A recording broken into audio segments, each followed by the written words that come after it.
এই সকল আমাদের ছাত্রছাত্রীদের উৎসাহকে আরো প্রবল করার জন্য তাদের একটি বড় হাততালি দিয়ে সাহায্য করবেন।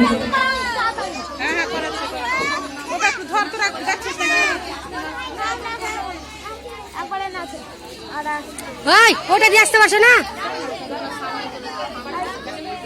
এরপরে আবার আমরা আবৃত্তির দিকে ফিরে যাচ্ছি। এদিকে আসো।